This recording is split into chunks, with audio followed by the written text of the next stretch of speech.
summer na naman. Feeling ko, wala sa mood ang mga tao pag mainit.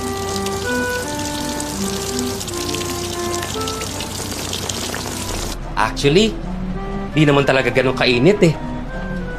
Mukhang wala naman pong sira. Higpitan ko lang itong wire.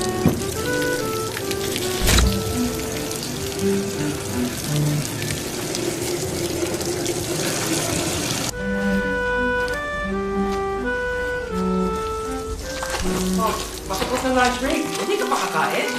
Wala naman akong ginagawa. Pero parang iba talagang effect ng init ng mga tao. Hello, sir. Nako.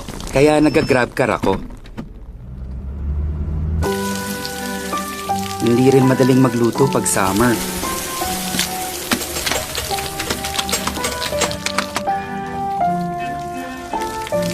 So nagpapadeliver din ako sa GrabFood. Kuya, mukhang madalas tayo magkikita ngayong summer ah.